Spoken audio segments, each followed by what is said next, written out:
जय हिंद दोस्तों, भाइयों बहनों, प्रगणक पर्यवेक्षक जी।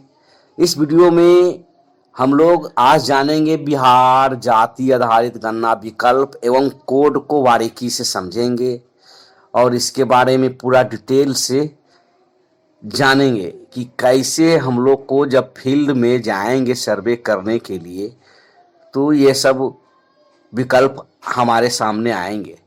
तो जितने भी प्रश्न पूछे जाएंगे उसको बारी बारी से समझते हैं। नंबर 1, परिवार के सदस्य का पूरा नाम लिखना है। ठीक है। फिर पिता या पति का नाम लिखना है पूरा। परिवार के प्रधान से संबंध देना है।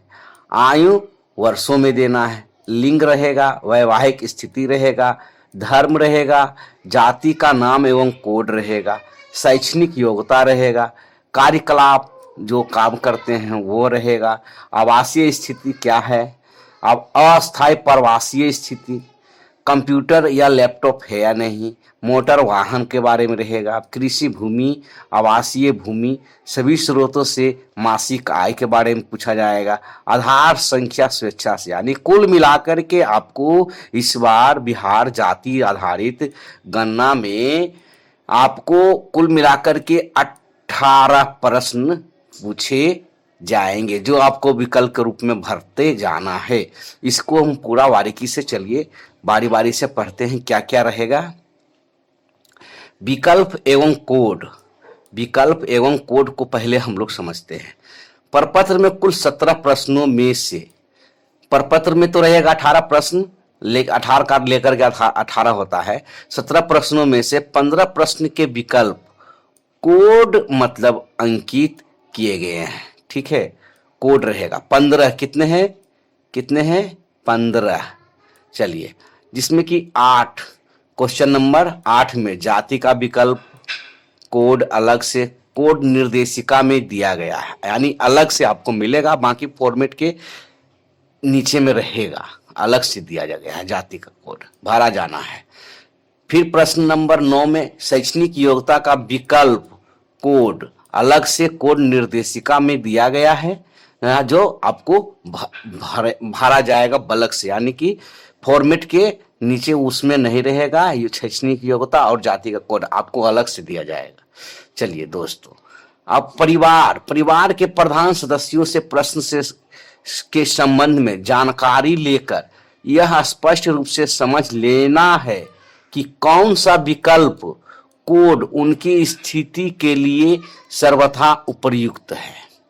यानी परिवार के सदस्य से पूरा जानकारी ले लेना, समझ लेना है कि क्या सही विकल्प इनका है और उसके अनुसार जो विकल्प आएगा वो कोड अपना दर्ज किया जाएगा। कोड के बारे में आगे हम लोग देखेंगे कि आपको सब दिखेगा आगे स्पष्ट रूप से। किसी भी प्रश्न के लिए अभिलेखीय साक्ष्य मांग नहीं किया जाएगा। कुछ भी अगर प्रश्न करते हैं तो कोई मतलब साक्ष्य की जरूरत नहीं है। जो मौखिक वहां से बोलेंगे वही उनको आधार मानते हुए करना है। उनके स्वघोषणा पर ही जानकारी अंकित की जाएगी, यानी जो मौखिक बोले। परंतु यदि दी गई जानकारी प्रथम दृष्टया गलत लगती है तो उनका ध्यान इस और अवश्य दिलाया जाएगा, जैसे कि नीचे आपको देखने को मिलेगा। अगर गलत जानकारी आपको भी महसूस होगा तो। चलिए, गणना के प्रश्न में है। इस प्रश्न प्रपत्र में कुल 17 कॉलम है। 17 देखिए 17 कॉलम है। परिवार के सदस्य का नाम जैसा कि हम लोग ऊपर में पढ़े थे। पिता पति का नाम रहेगा। परिवार के प्रधान से संबंध विकल्प और कोड निम्न है। चलिए, परिवार के प्रधान का स्वयं यानी उनका विकल्प रहेगा 0, 1। पति या पत्नी जो रहेंगे उनका संबंध में उनका कोड 2 है। पुत्र पुत्री का 3 है। पोती नातिन पोता नाती 4 रहेगा। माता पिता का 5 रहेगा। भाई बहन के लिए 6 है। बधू दामाद के लिए 7 है। दादी नानी दादा नाना के लिए 8 है। सास ससुर 9 है।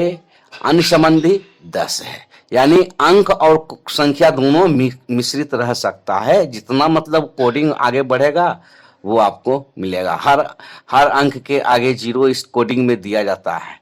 इस 0 का कोई महत्व नहीं, लेकिन फिर भी दिया जाता है। चलिए आगे बढ़ते हैं। परिवार के सदस्यों के नाम। इस प्रश्न के उत्तर में परिवार के सभी सदस्यों का पूरा नाम इस प्रश्न के उत्तर में परिवार के सभी सदस्यों का पूरा नाम लिखना, पूरा नाम लिखा जाना, पूरा नाम लिखिएगा। प्रपत्र में देवनागरी लिपि यानी जो हम लोग हिंदी में लिखते हैं, प्रपत्र में हिंदी में लिखा जाएगा और मोबाइल ऐप में अंग्रेजी में लिखा जाएगा, अंग्रेजी में लिखा जाएगा। यह ध्यान दीजिए, मोबाइल में अंग्रेजी में लिखा जाएगा। नाम लिखने के पूर्व परिवार के प्रधान या किसी अन्य सदस्य के नाम की वर्तनी स्पेलिंग पर ध्यान देना है, सही सही समझ ली जाएगी, उसके बाद ही लिखना है ध्यान से। चलिए, यदि परिवार में कोई पढ़ा लिखा व्यक्ति नहीं हो तो परिवार के सदस्यों का कोई परिचय पत्र, राशन कार्ड आदि मांगकर नाम सही सही वर्तनी लिखी जाएगी। यदि कोई नहीं, ऐसे इसको समझिए, यदि कोई नहीं है तो उनसे कोई भी कार्ड हो, आधार कार्ड हो, वोटर कार्ड हो, कोई भी राशन कार्ड हो, उसमें नाम रहता है दर्ज, सर्टिफिकेट हो, उससे देख करके आपको सही सही दर्ज करना है। चलिए, यदि प्रथम चरण में बताए गए सदस्यों में से किसी की मृत्यु हो गई हो या अब वह परिवार के साथ नहीं रहता है तो उसका नाम नहीं लिखा जाएगा, परंतु मोबाइल ऐप में उनका नाम एवं उनके पिता पति का नाम लिखने के उपरांत ड्रॉप डाउन से विकल्प चुन लिया जाएगा, जिसके उपरांत कोई अन्य आंकड़ा भरने की आवश्यकता नहीं रहेगी। आपको विकल्प मिलेगा, अगर मृत्यु हो गए हैं तो वहां पर मृत्यु का ऑप्शन रहता है, मृत्यु का ऑप्शन सेलेक्ट करके आप नहीं आगे नहीं भरिएगा, सबमिट मार दीजिएगा, कहानी खत्म। चलिए अब आगे बढ़ते हैं। परिवार के प्रधान का नाम अवश्य रूप से भरा जाएगा, जो किसी भी क्रमांक पर हो सकता है। चलिए अब आगे हम लोग देखते हैं नंबर 2 क्वेश्चन के। 1 नंबर क्वेश्चन क्लियर हो गया। पिता पति का नाम में अब देखिए हम लोग क्या समझते हैं। इस प्रश्न के उत्तर में परिवार के सभी सदस्यों के पिता अथवा पति का नाम लिखा जाना अनिवार्य है। ठीक है, बिल्कुल। आगे यदि कोई महिला अपने बच्चे के पिता का नाम नहीं बता पा रही हो तो इसके 2 कारण हो सकते हैं। जैसे नंबर 1 में क्या, यदि सामाजिक कारणों से पति का नाम नहीं ले पा रही है, ऐसा होता है, लगभग जगह होता है कि नियमता है कि अपने पति का नाम नहीं अपने मुख से लेंगे और लोगों के सामने अपने। चलिए, तो उसी आंगन या पड़ोस से पूछकर प्रविष्टि की जाएगी, यानी जो आसपास में लोग रहते हैं या उन्हीं के फैमिली से पूछ करके प्रविष्टि की जाएगी।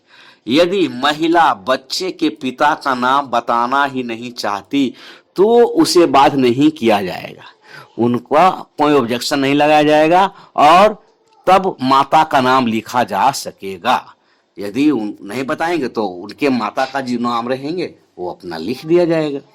चलिए, यदि पिता या पति की मृत्यु हो चुकी हो तो स्वर्गीय लिखाएगा। हिंदू समाज में स्वर्गीय और मरहूम शब्द का प्रयोग किया जाएगा। यदि और अन्य धर्म है तो मरहूम शब्द का प्रयोग पहले अवश्य किया जाएगा। पहले फर्स्ट में ही हिंदू में है तो स्वर्गीय लिखा जाएगा और अगर और कोई जाति मतलब धर्म में है तो मरहूम शब्द का प्रयोग किया जाएगा। जो बताते हैं उनका जो लगता है, मुस्लिम में जो भी लगता है वो लगाएंगे, सिख में जो लगता है वो लगाएंगे, वो अपने बता देंगे, वो खुद कोई ये बात नहीं है। चलिए क्वेश्चन 3 में आइए, परिवार के प्रधान से संबंध।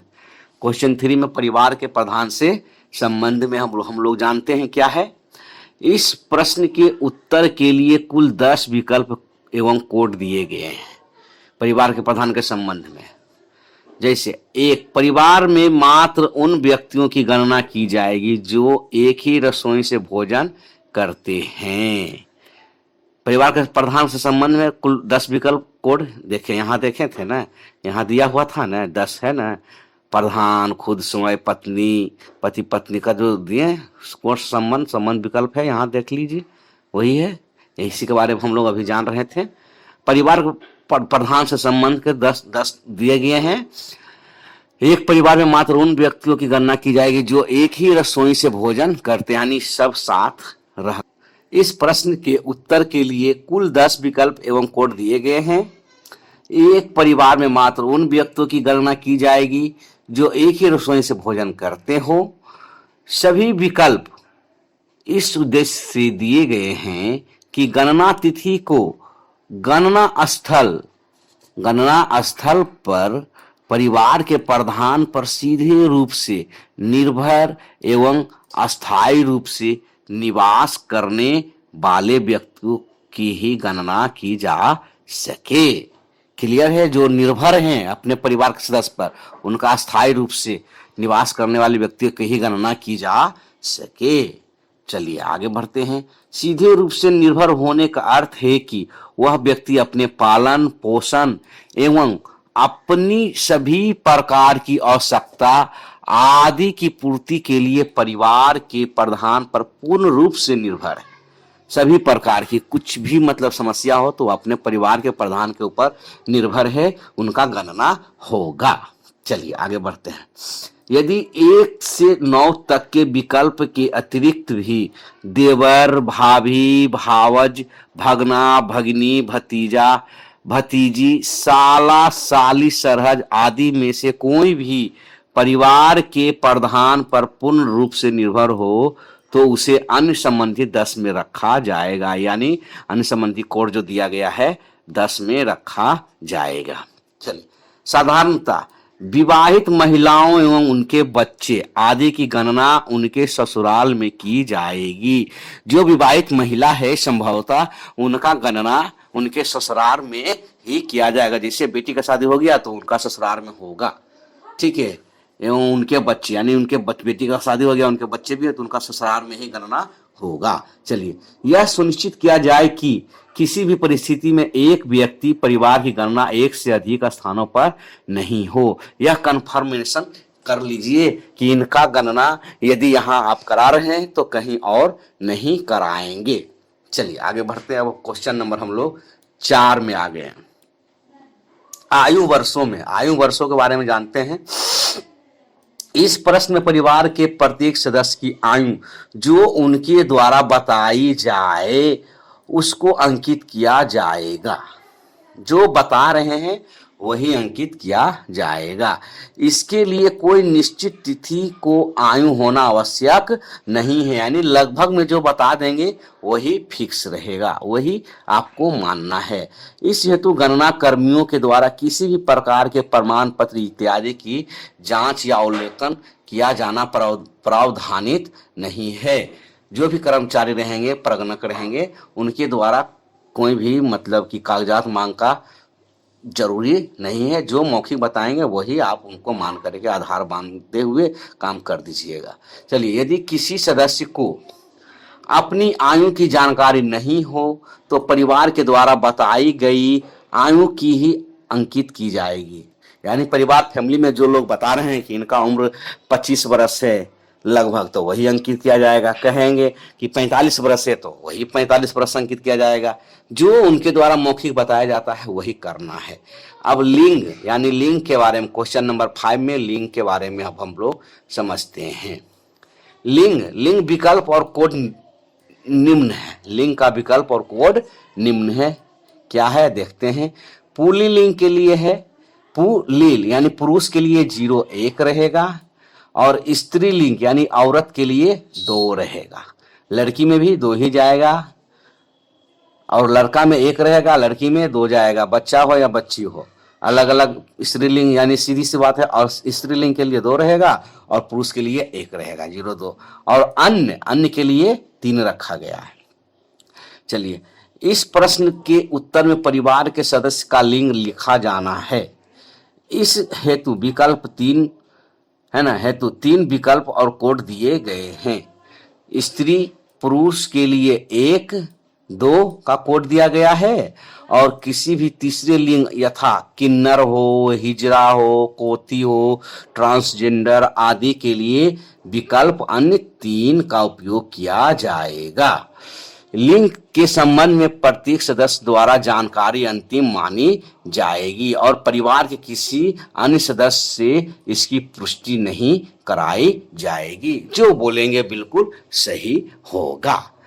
तो चलिए अब हम लोग क्वेश्चन नंबर 6 वैवाहिक स्थिति को समझते हैं। वैवाहिक स्थिति में क्या कहा जा रहा है। इस प्रश्न हेतु 5 विकल्प एवं कोड दिए गए हैं। वैवाहिक स्थिति विकल्प और कोड निम्न है। अविवाहिता के लिए 0-1 देना है, वर्तमान में विवाहिता 0-2 देना है, विधवा या विदुर हो गए हैं तो 3 देना है, 0-3 देना है, संबंध विच्छेदित हैं तो 4 देना है, तलाकशुदा हैं तो 5 देना है। क्लियर, इसमें कोई ये नहीं है। चलिए हम लोग आगे बढ़ते हैं। अविवाहिता का अर्थ है कि गणना की तिथि तक उस व्यक्ति का विवाह नहीं हुआ है। अविवाहिता मतलब शादी अभी नहीं हुआ, शादी लग चुका है, ठीक है। अविवाहिता है, अविवाहिता वही हुआ एक, लेकिन शादी अभी नहीं हुआ। इस संबंध में उस व्यक्ति द्वारा दी गई सूचना अंतिम मानी जाएगी। वर्तमान में विवाहिता का अर्थ है कि गणना की तिथि को वह व्यक्ति विवाहित है, यानी शादी हो चुका है, ठीक है। इस संबंध में किसी साक्ष्य की मांग नहीं की जाएगी। यदि विवाहिता में से किसी एक की मृत्यु गणना की तिथि या उससे पहले हुई है तो उसे लिंग के अनुसार विधवा या विदुर, विधवा यानी पति डेट कर गया है तो विधवा हो जाएंगे, और पत्नी डेट कर गई है तो विदुर के रूप में, विकल्प के रूप में रखा जाएगा। यानी जो मतलब विकल्प में कोड दे रहा है यह विधवा या विदुर का, वही रखा जाएगा।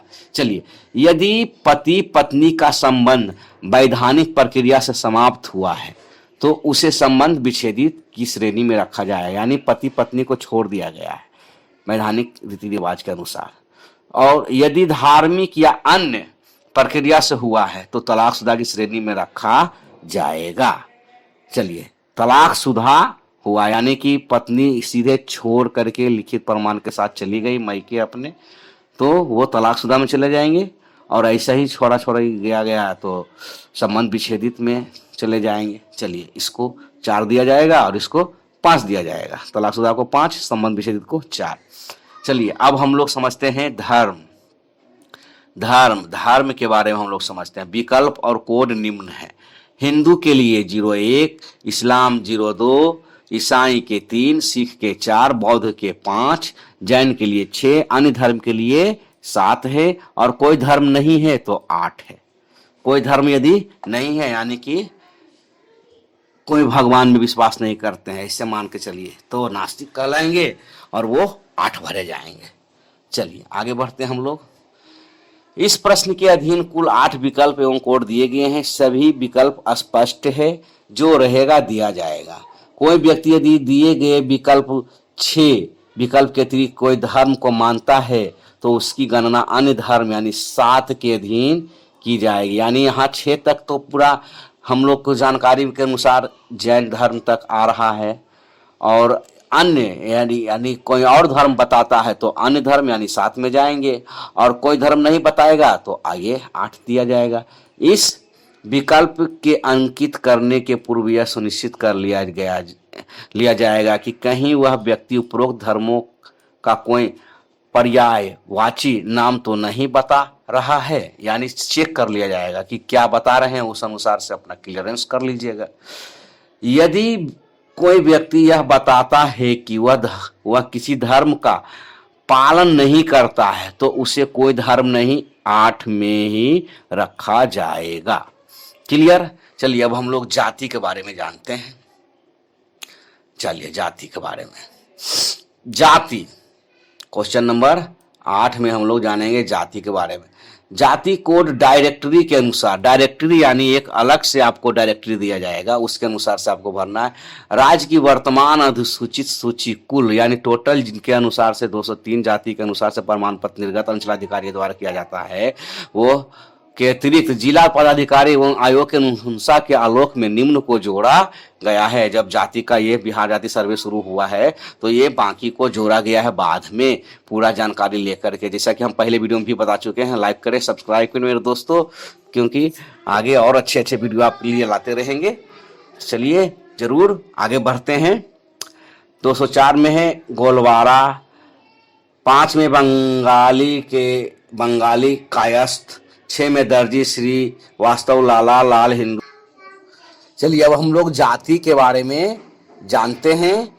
जाति जाति को डायरेक्टरी के अनुसार राज्य की वर्तमान अधिसूचित सूची कुल 203 के अतिरिक्त जिला पदाधिकारी एवं आयोगों की अनुशंसा के आलोक में निम्न को जोड़ा गया। यानी कि जब सर्वे किया गया, सर्वे शुरू होने गणना शुरू से पहले जोड़ा गया जो छूटे हुए जाति थे। 203 के बाद ये सब जुटे हुए हैं। टोटल 203 के बाद कौन कौन जुटे? गोलवारा 205, बंगाली, कायस्थ, दर्जी, श्रीवास्तव, लाल, हिंदू, खत्री, धारामी, सुतिहार, नवेसूद, भूमिज, बहेलिया, रस्तोगी, केवानी और जो छूटे हुए रहेंगे 215 में यानी अन्य परगणक अंचलाधिकारी से लिखित आदेश प्राप्त करेंगे और उससे प्रपत्र के साथ संलग्न करेंगे।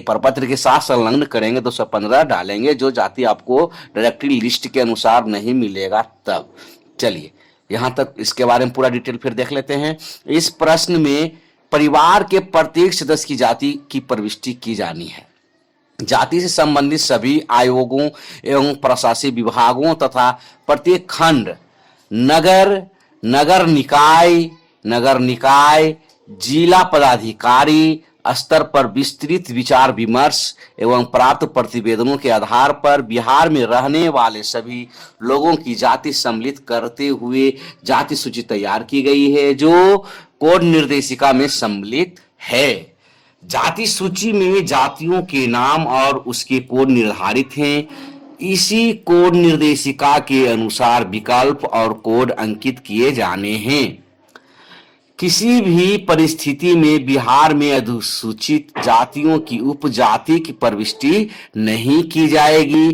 किसी भी व्यक्ति की जाति अंकित करने के आधार उनके पिता की जाति से होगी, यानी माता की जाति से नहीं, पिता की ही जाति से होगी। यदि कोई व्यक्ति परिवार यह बताता है कि उसकी जाति का उल्लेख जाति सूची में नहीं है तो उसके मूल राज्य की जानकारी ली जाएगी। जैसा कि चलिए नीचे हम लोग जानते हैं, यदि वह किसी अन्य राज्य में से आया है तो राज्य के स्थान पर उसका राज्य का नाम, जाति के स्थान पर उसकी जाति तथा कोड 215 अंकित किया जाएगा। यदि वह बिहार का मूल निवासी है तो परिवार के किसी पुरुष के नाम से निर्गत जाति प्रमाण पत्र के अनुसार जाति की प्रविष्टि की जाएगी। प्रमाण पत्र नहीं रहने पर अंचलाधिकारी को सूचित किया जाएगा और निर्धारित प्रपत्र में आदेश प्राप्त कर अग्रेतर कार्रवाई की जाएगी। अंचलाधिकारी यानी सीओ साहब आपको एक प्रमाण पत्र निर्गत करके देंगे, उसके अनुसार से आपको 215 अंकित करना है और साथ में दस्तावेज भी लगाना है। अन्य 215 के अधीन अंकित जाति के परिवार की प्रपत्र की जांच अनुमंडल पदाधिकारी एसडीएम साहब एवं जिला पदाधिकारी डीएम साहब के स्तर से भी की जाएगी। जाति के संबंध में अलग से विस्तृत प्रेजेंटेशन दिया जाएगा उनके द्वारा। ठीक है, चलिए अब हम लोग आगे बढ़ते हैं। इसमें कहीं कोई कंफ्यूजन नहीं है, आराम से जाति का कोडिंग हम लोग कर देंगे। जो कोडिंग दिया गया है कोड निर्देशिका के अनुसार, कोड डायरेक्टरी के अनुसार, बस वही जो जाति बताया जाएगा वो जाति को करेंगे। अगर वो जाति उनमें से नहीं मिलेगा तो हम लोग को सीओ साहब को मैसेज करेंगे और सीओ साहब मैसेज आएंगे सुन करके और उसके बाद वो खुद लिखित में प्रमाण पत्र देंगे और उस प्रमाण पत्र के देखते हुए 215 अंकित करेंगे और कार्य को आगे बढ़ा देंगे। चलिए अब शैक्षणिक योग्यता के बारे में अब हम लोग समझते हैं। क्वेश्चन नंबर 9, शैक्षणिक स्थिति। शैक्षणिक स्थिति कोड निर्देशिका में कुल 53 विकल्प एवं उसके कोड दिए गए हैं। जो डायरेक्टरी में आपको मिलेगा बलक से 53 विकल्प उसमें रहेगा। वैसे व्यक्ति जिसने कभी भी किसी भी शिक्षण संस्थान में किसी तरह की शिक्षा नहीं ली है और उन्हें अक्षरों की पहचान नहीं हो, उन्हें पूर्व प्राथमिक की श्रेणी में रखा जाएगा। क्लियर, यानी सबसे पहला जो आपको कोड मिलेगा उसी में रखा जाएगा। इसके उपरांत वर्गवार एवं विषयवार विस्तृत विकल्प एवं कोड दिए गए हैं। प्रत्येक व्यक्ति से पूछकर समुचित विकल्प एवं कोड की प्रविष्टि की जाएगी। कोई सस्पेंशन नहीं, जो रहेगा जो बताएंगे कोड को मिला करके उसमें डाल देंगे। कक्षा 10 में मैट्रिक या वैधानिक शिक्षा बोर्ड से समकक्ष उत्तीर्णता प्राप्त व्यक्ति की भी गणना की जाएगी, जिसमें फौकानिया एवं माध्यमा भी सम्मिलित हैं। कक्षा 12 कक्षा 12 में इंटरमीडिएट या वैधानिक बोर्ड विश्वविद्यालय से समकक्ष उत्तीर्णता प्राप्त व्यक्ति की भी गणना की जाएगी, जिसमें मौलवी उपशास्त्री भी सम्मिलित हैं। विभिन्न विषय में स्नातक के लिए विषय और कोड दिए गए हैं। जिन विषयों का उल्लेख नहीं है उसकी स्नातक अन्य 30 ठीक के विकल्प में गणना किया जाएगा। इसी विकल्प कोड में आलिम और शास्त्री आदि समकक्ष डिग्री भी सम्मिलित है। बढ़िया से आप देख लीजिएगा कि क्या कह रहा है, उसके अनुसार से आपको कोडिंग कर देना है। विभिन्न विषयों में स्नातकोत्तर के लिए भी विषयवार विकल्प एवं कोड दिए गए हैं। जैसे विषय जिसका कोड नहीं दिया गया है वह स्नातकोत्तर अन्य 41, स्नातकोत्तर अन्य 41 जिसका विषय नहीं किया, स्नातकोत्तर अन्य 41 के विकल्प एवं कोड में अंकित किए जाएंगे। इसमें फाजिल और आचार्य आदि की डिग्री भी सम्मिलित हैं। इसी प्रकार डॉक्टरेट में भी विषयवार का विकल्प एवं कोड को अंकित किया जाएगा।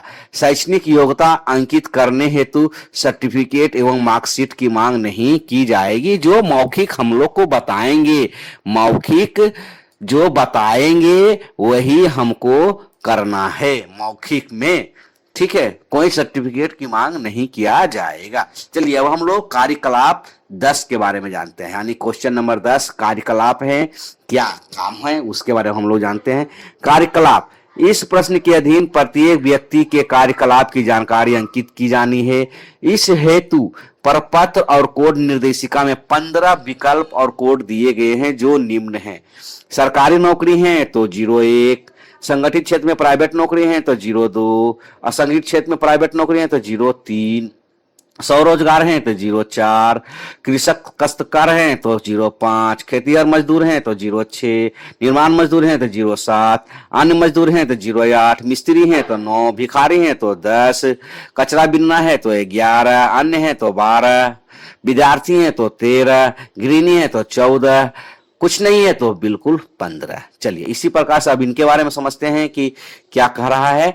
विभिन्न कार्यकलाप के संबंध में संक्षिप्त जानकारी मात्र गणना कार्यों के लिए प्रगणकों एवं पर्यवेक्षकों को समझने के उद्देश्य से दी जा रही है, ठीक है। इसका उपयोग किसी भी अन्य कार्य में अथवा अर्थ निकालने में नहीं किया जाएगा। कोई अन्य कार्य में आप इसको उपयोग में नहीं ले सकते हैं, सिर्फ गणना और सर्वे की में ही इसका इस्तेमाल कर सकते हैं वो कोडिंग का। चलिए सरकारी नौकरी 01 केंद्र या राज्य सरकार या द्वारा नियोजित व्यक्ति, कोई भी बिहार सरकार में नौकरी कर रहे हैं या केंद्र सरकार में नौकरी कर रहे हैं, एक ही पड़ेगा। यदि व्यक्ति बताता है कि वह केंद्र राज्य सरकार के अधीन किसी प्राधिकार आयोग संस्था आदि में नियोजित नियमित संविदा कर आदि है जो भारत अथवा राज्य की संचित निधि से अंशतः या पूर्णतः संपोषित है और वस्तुतः वे सरकारी नौकरी के अर्थ में नहीं मान्य होते, परंतु गणना कार्य में इन्हें इसी विकल्प में रखा जाएगा, ठीक है। क्लियर हो गया। चलिए आगे बढ़िए। अब संगठित क्षेत्र में प्राइवेट नौकरी, यदि व्यक्ति बताता है कि वह किसी कल कारखाना संस्थान दुकान प्रतिष्ठान नियोजित हैं और उसे भविष्य निधि एवं अथवा कर्मचारी बीमा योजना से आच्छादित यानी कि नहीं है, इस प्रकार से आउटसोर्सिंग के माध्यम से नियोजित data entry operator, IT boy, girl, कार्यपालक सहायक आदि भी इसी कोटि में माने जाएंगे, ठीक है। आगे असंगठित क्षेत्र में प्राइवेट नौकरी 3, यदि व्यक्ति यह बताता है कि वह किसी कल कारखाना संस्थान दुकान प्रतिष्ठान में नियोजित हैं और उन्हें भविष्य निधि एवं अथवा कर्मचारी बीमा योजना से आच्छादित नहीं है, ऐसे व्यक्ति सामान्यतः छोटे मोटे कल कारखाने दुकान गैराज प्रतिष्ठान में आदि में कार्य करते हैं। तो असंगठित क्षेत्र में स्वरोजगार व्यक्ति एवं व्यक्तियों के समूह द्वारा संचालित उत्पादन सेवा प्रदाता संस्थान में काम करता हो, घरेलू नौकर भी हो, इसी कोटि में रखा जाएगा। कौन? 3 में रखा जाएगा, ठीक है, इसमें कोई शक नहीं है। आगे बढ़िए। स्वरोजगार 4, यदि व्यक्ति यह बताता है कि वह स्वरोजगारी है तथा उसका अर्थ है कि उन्हें किसी भी के अधीन नियोजित नहीं किया गया है तथा वह स्वतंत्र रूप से अपना रोजगार करते हैं, जैसे दुकानदार, प्रतिष्ठान संस्थान के मालिक, सभी प्रकार के शिल्पकार आदि, तो क्या में रखा जाएगा? 4 में रखा जाएगा। क्लियर है। कृषक काश्तकार 5, चलिए कृषक काश्तकार 5 के बारे में अब हम लोग जानते हैं।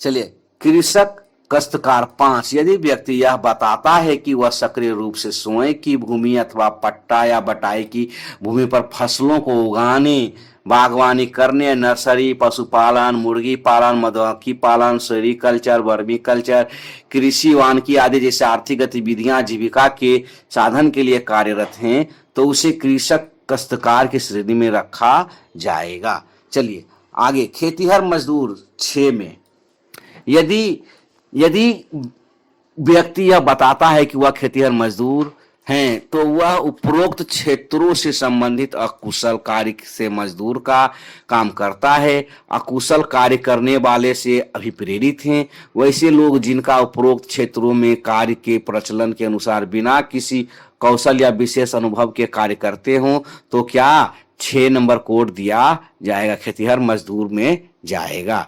निर्माण मजदूर 7, निर्माण मजदूर की श्रेणी में वैसे व्यक्ति को रखा जाएगा जो निर्माण क्षेत्र में कुशल, अर्ध कुशल, अकुशल श्रमिक के रूप में शारीरिक, पर्यवेक्षीय, तकनीकी या लिपिकीय कार्य की एक नियत वेतन या पारिश्रमिक के लिए करता हो, जिसे कोई भी प्रबंधकीय या प्रशासकीय है संयत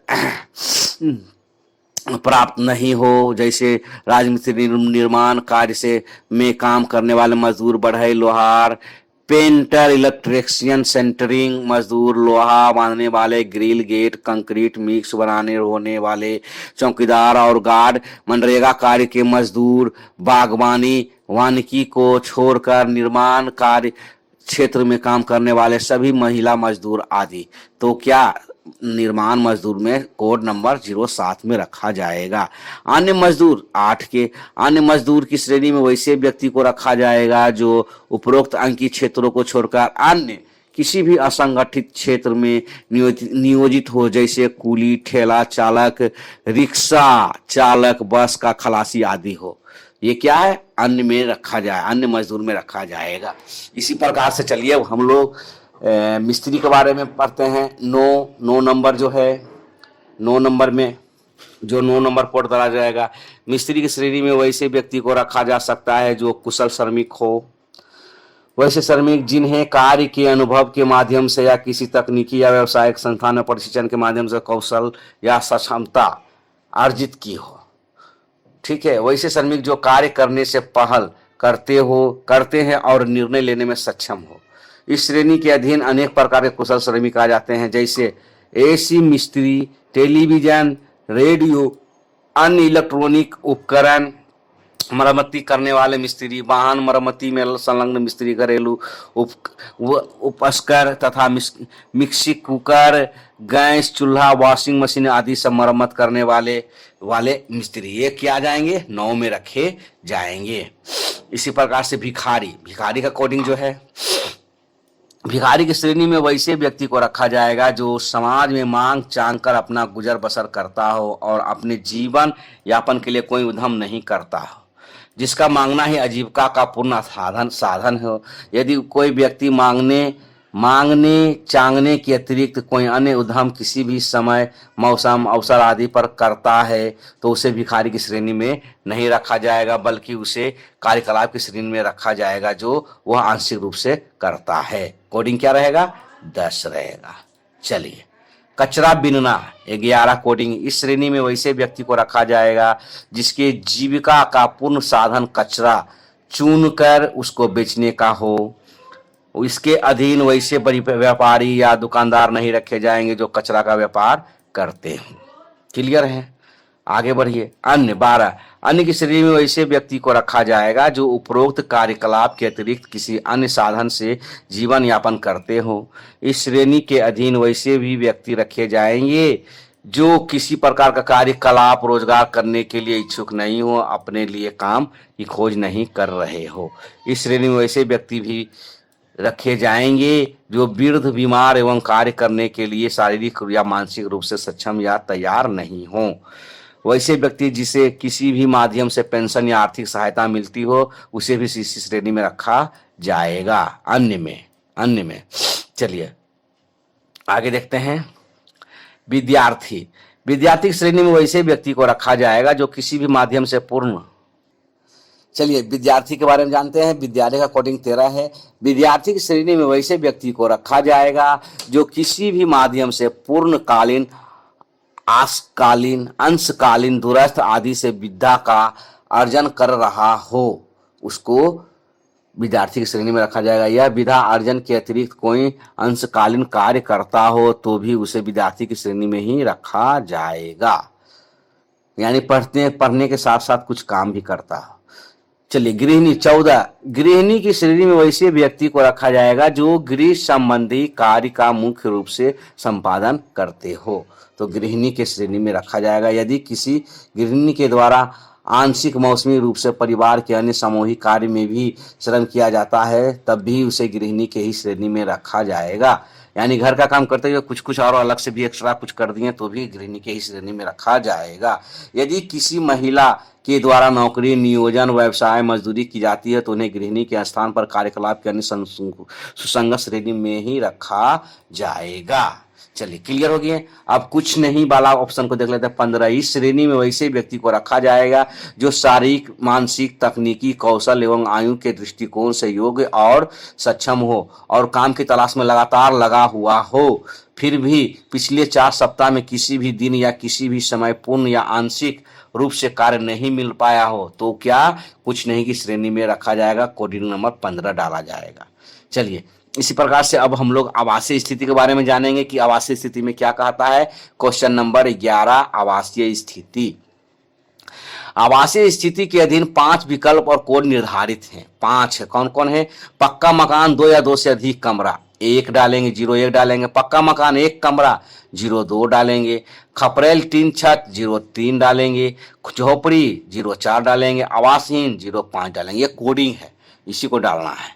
पक्का मकान 1 या 2, इसके बारे में पूरा जानकारी लेते हैं। पक्का मकान के अधीन वैसे मकानों का रखा जाएगा जो पकाई हुई ईंट, पत्थर, सीमेंट, कंक्रीट आदि से तैयार की गई हो। वैसे मकान जिसकी दीवार पकाई हुई ईंट, पत्थर, मेसोनरी या कंक्रीट आदि से तैयार की गई हो, भले ही आवास का सहन पक्का या कच्चा क्यों न हो, उसे पक्का मकान की श्रेणी में रखा जाएगा।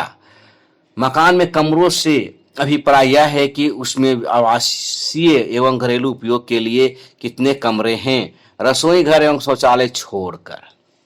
ठीक है, रसोई घर और शौचालय को छोड़कर ही गिना जाएगा घरेलू मकान। चलिए आगे बढ़िए। खपरेल टीन छत 3 में रखा जाएगा यदि मकान की छत लोहे की सीट, एस्बेस्टस की सीट, पकाए गए खपरे, मशीन या हाथ से तैयार किए गए टीन की छत, लोहे की ट्रस या ग्रिल पर लगाई गई सीट आदि के मकान को इस श्रेणी में रखा जाएगा, भले ही उस मकान की दीवार पक्के ईंट की, कंक्रीट की क्यों ना बनी हो।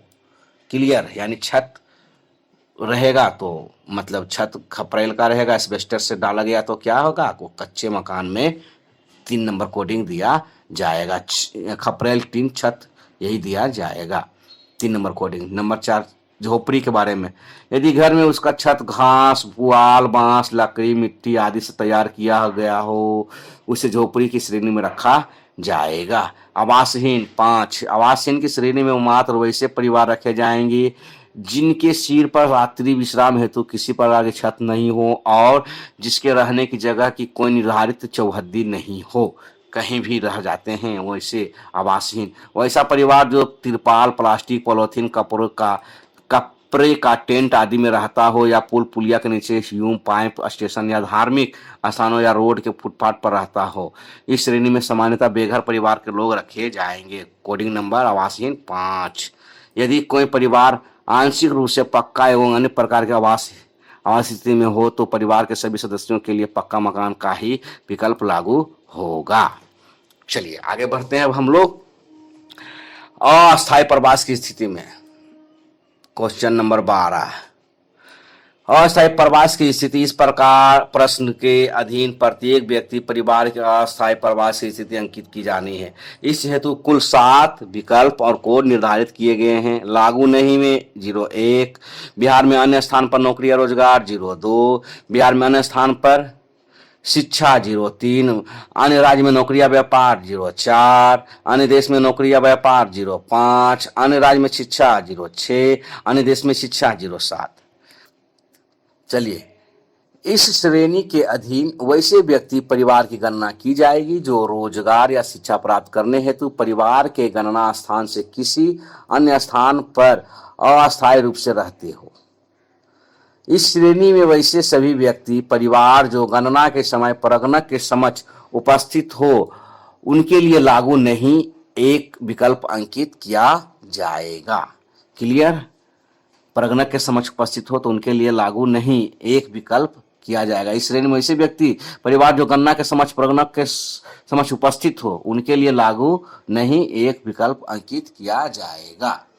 अस्थायी प्रवास से तात्पर्य कि वह व्यक्ति परिवार शिक्षा या रोजगार हेतु 6 महीने तक या उससे अधिक परंतु 1 वर्ष से कम समय के लिए गणना स्थान से बाहर रहता हो, परंतु उपरोक्त प्रयोजन समाप्त होने पर गणना क्षेत्र में अस्थायी रूप से लौट जाने वाला हो। वैसा परिवार जो 1 वर्ष से अधिक समय से गणना क्षेत्र से बाहर हो और किसी अन्य स्थान पर अपनी जीविका और सांसारिक कार्यों का निष्पादन लंबे समय से कर रहा हो, निकट भविष्य में गणना क्षेत्र में लौटने की संभावना न के बराबर हो, तो उस व्यक्ति परिवार की गणना नहीं की जाएगी। क्लियर? वैसे व्यक्ति न कि परिवार की गणना अस्थायी प्रवासीय स्थिति के अधीन की जाएगी जो 1 वर्ष या उससे भी अधिक समय के से गणना क्षेत्र से बाहर हो, परंतु उसके परिवार के सदस्य माता पिता पत्नी भाई बहन बच्चे आदि गणना क्षेत्र में अस्थायी रूप से रह रहे हो। वैसे व्यक्ति जो गणना के समय पर समक्ष उपस्थित नहीं हो और बिहार के किसी अन्य स्थान पर शिक्षा या रोजगार के लिए अस्थायी रूप से प्रवासित हो तो उनकी गणना प्रवासी स्थान पर हो यथासंभव कराई जाएगी। चलिए, इस प्रकार से आगे है, यदि परिवार द्वारा उनकी गणना भी परिवार के साथ करने हेतु जोर दिया जाए तो उस व्यक्ति से परगणक पर्यवेक्षक द्वारा वीडियो कॉल से पूरी सूचना ली जाएगी और उन्हें बताया जाएगा कि अपनी गणना उस स्थान पर न कराएं, अन्यथा दोहरी प्रविष्टि के लिए उत्तरदायी होंगे। बस यही जानकारी लें, उनसे जानकारी ले करके आप खुद कर दीजिए और वहां पर कहिए नहीं करने के लिए।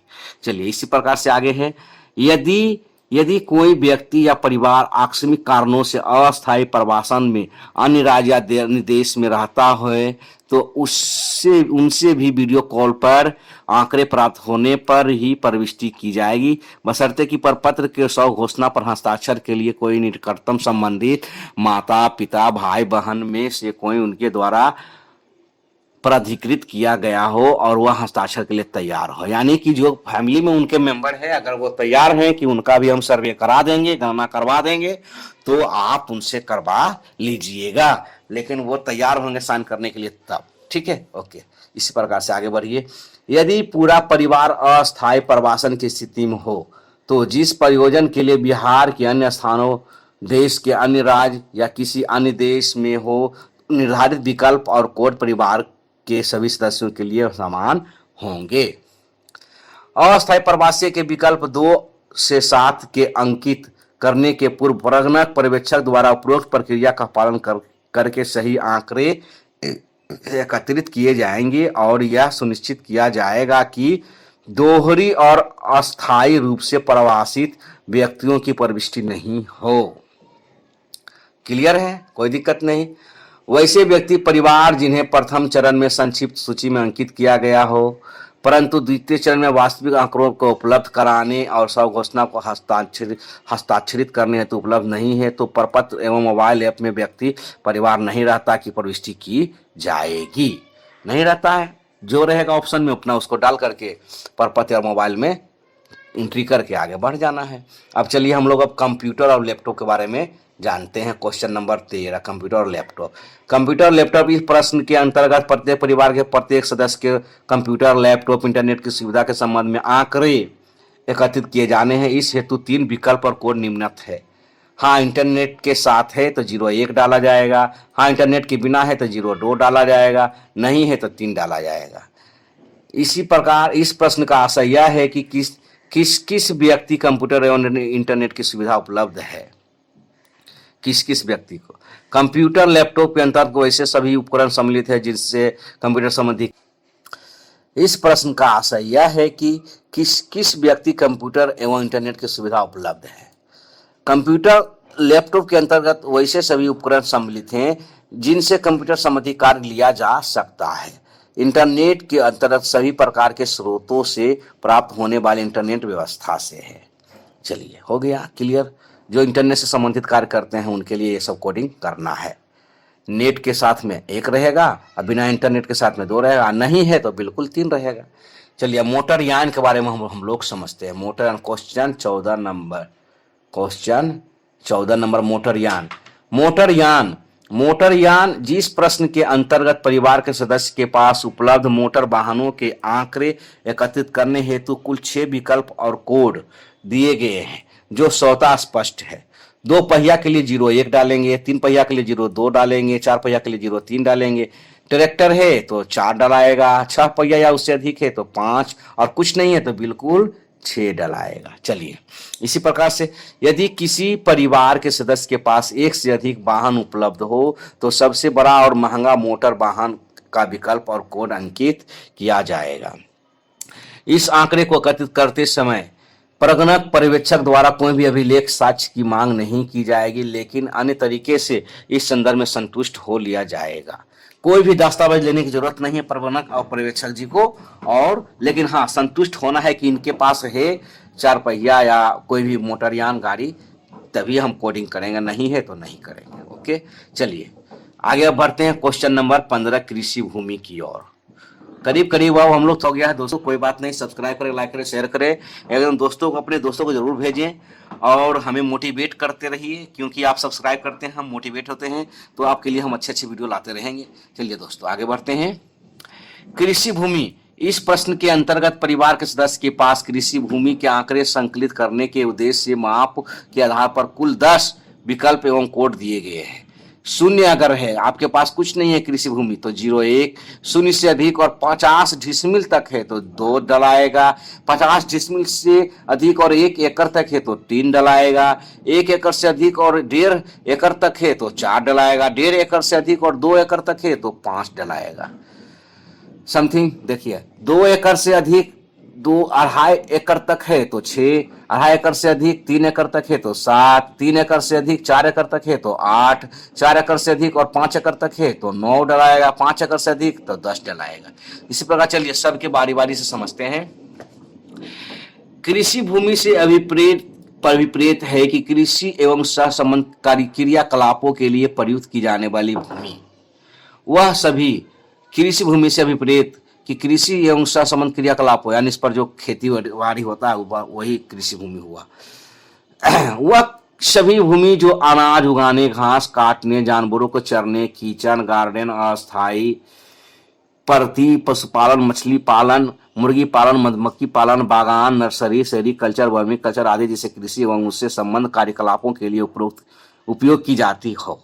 यदि पारिवारिक कृषि भूमि का बंटवारा परिवार के सदस्यों के बीच नहीं हुआ है तो परिवार की भूमि परिवार के प्रधान के नाम के समक्ष अंकित की जाएगी, और इसके अतिरिक्त यदि किसी सदस्य के पास किसी अन्य स्रोत की भूमि प्राप्त हो तो प्रविष्टि की जाएगी। परिवार के सदस्यों के द्वारा बताए गए माप के अनुसार विकल्प और कोड अंकित किया जाएगा। इसके लिए कोई भू अभिलेख की मांग नहीं की जाएगी। यदि भूमि के स्थानीय माप पर पत्र में दिए गए विकल्प के माप की इकाई से अलग हो तो उसे डिसमिल में रूपांतरित कर लिखा जाएगा। यानी कट्ठा में बताएंगे तो डिसमिल में बताइएगा, उस अनुसार से आपको किया जाएगा। जितना डिसमिल बताएंगे उस अनुसार से कोडिंग आपको, ये कोडिंग जो आपको दिया गया है 0 से लेकर के 5 एकड़ से अधिक तक जो कोडिंग बताएंगे, जितना जमीन बताएंगे उसके अनुसार से आपको कोडिंग देकर आगे बढ़ना है दोस्तों। चलिए अब आवासीय भूमि के बारे में हम लोग जानते हैं। चलिए आवासीय भूमि क्या कहता है। क्वेश्चन नंबर 16, आवासीय भूमि इस प्रश्न के अंतर्गत परिवार के प्रत्येक सदस्य के पास वास की भूमि का आंकड़ा एकत्रित किया जाना है। इस हेतु निम्न में कुल 7 विकल्प और कोड दिए गए हैं जो निम्न है। 0 है तो 01, 0 से अधिक तो 5 डिसमिल तक 2, 5 डिसमिल से अधिक 10 डिसमिल तक 3, 10 डिसमिल से अधिक 15 डिसमिल तक तो 4, 15 डिसमिल से अधिक और 20 डिसमिल तक तो 5, 20 डिसमिल से अधिक तो 6, बहुमंजिला इमारत में फ्लैट तो 7 डालना है। इसी प्रकार से आगे बढ़ेंगे हम लोग। चलिए देखिए, आवासीय भूमि से अभिप्रेत हैं कि वैसी भूमि जो गैर कृषि हो और वास हेतु योग्य हो, जिस पर परिवार निवास करता हो या भविष्य में निवास करने हेतु रखा हुआ हो, वह आवासीय भूमि कहलाएगा। ऐसी भूमि पूर्वजों से हस्तांतरित हो या परिवार के सदस्य द्वारा क्रय की गई हो, परिचय की भूमि हो, भूदान या पट्टा आदि से प्राप्त हो या भूस्वामी की इच्छा अनुसार परिवार उप पर निवास करता हो। इस भूमि में आवास के अतिरिक्त सहन बारी आदि भी सम्मिलित मानी जाएगी। यदि पारिवारिक आवासीय भूमि का बंटवारा परिवार के सदस्यों के बीच नहीं हुआ है तो परिवार की भूमि परिवार के प्रधान के नाम के समक्ष अंकित की जाएगी। इसके अतिरिक्त यदि किसी सदस्य के पास किसी अन्य स्रोत की भूमि प्राप्त हो तो प्रविष्टि की जाएगी। नगरीय क्षेत्र में निबंधन कार्यालय द्वारा घोषित आवासीय श्रेणी की भूमि भी इसी श्रेणी के अधीन अंकित की जाएगी। नगरीय क्षेत्र में निबंधन कार्यालय द्वारा घोषित आवासीय श्रेणी की भूमि भी इसी श्रेणी के अंदर अधीन अंकित की जाएगी।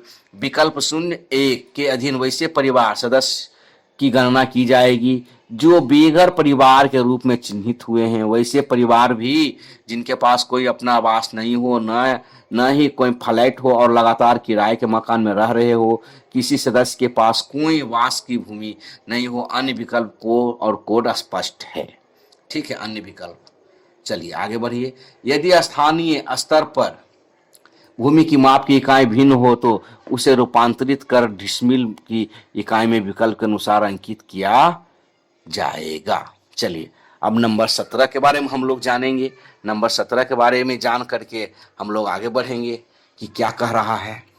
क्वेश्चन नंबर 17 सभी स्रोतों से मासिक आय के बारे में। सभी स्रोतों से मासिक आय इस प्रश्न के अंतर्गत परिवार के सदस्य के कार्यकलाप के आधार पर अंकलित मासिक आय के आंकड़े एकत्रित किए जाने हैं। इस हेतु निम्न में से कुल 8 विकल्प और कोड दिए गए हैं जो निम्न है। कार्यकलाप कोड 1 से 12 तक। कार्यकलाप कोड 1 से 12 तक। चलिए कार्यकलाप कोड 1 से 12 तक को देखना है। आगे बढ़िए। रुपये 0 से अधिक और रुपये 6000 तक 01 डलाएगा। रुपये 6000 से अधिक 10,000 तक 2 डलाएगा। 10,000 से अधिक 20,000 तक 3 डलाएगा। रुपये 20,000 से अधिक 30,000 तक तो 4 डलाएगा। रुपये 30,000 से अधिक 40,000 तक तो 5 डलाएगा। रुपये 40,000 से अधिक 50,000 तक 6 डलाएगा। रुपये 50,000 से अधिक तो 7 डलाएगा। कोडिंग कार्यकलाप कोड 3 से 15 लागू नहीं है। 3 से 15 लागू इसमें नहीं है। 13 से 15 सॉरी 13 से 15। चलिए मासिक आय से विपरीत प्रत्येक माह प्राप्त होने वाले औसत आय से है। अर्थात परिवार के सदस्य को एक वर्ष में प्राप्त होने वाले कुल आय को 12 महीने से भाग देकर भी इसका आकलन किया जा सकता है। यानी मंथली इनकम, मासिक आय का मतलब मंथली इनकम, सालाना आय का मतलब मासिक आय, यानी 12 से भाग दीजिए निकल जाएगा मासिक आय। सभी स्रोत से आय का तात्पर्य यह है कि उस व्यक्ति द्वारा वर्ष भर किए गए उद्यमों कार्यों से जो आय प्राप्त होती है उसी से मासिक आय की गणना की जाएगी। क्वेश्चन नंबर 10 में अंकित कार्यकलाप विकल्प संख्या 1 से 12 के कार्यों से आय का सृजन होता है। यानी 1 से 12 जो आप पीछे फॉर्मेट में भरेंगे उससे आपको क्लियर हो जाएगा कि इनका आय क्या हो रहा है। अतएव इसके लिए 7 विकल्प और कोड दिए गए हैं। शेष 3 कार्यकलाप विद्यार्थी गृहिणी कुछ नहीं है से आय का आकलन भी संभव नहीं है, इसलिए विकल्प लागू नहीं है। 8 दिया गया है। क्लियर हो गया। इसमें विकल्प 8 लागू नहीं है। क्लियर हो गया। अब उसी प्रकार से आगे है। यदि किसी व्यक्ति को विकल्प चुनने में कठिनाई हो तो प्रगणक को उसके कार्यकलाप और बाजार से प्रचलित मजदूरी के आधार पर आय का आकलन कर उस व्यक्ति को बताना चाहिए और उनकी सहमति से विकल्प अंकित किया जाना चाहिए जो वो बताएंगे। तो दोस्तों, मेरे भाइयों एवं बहनों, प्रगणक जी, पर्यवेक्षक साहब, आप सब्सक्राइब करें, लाइक करें, शेयर करें, क्योंकि मैं आप सबों के लिए अच्छे अच्छे वीडियो लाते रहूँगा और आप लोग का प्यार हमें मिलता है। सब्सक्राइब करते रहिए, बढ़ते रहिए, पढ़ते रहिए। चलिए धन्यवाद, मिलते हैं अगले वीडियो में। Thank you, bye bye.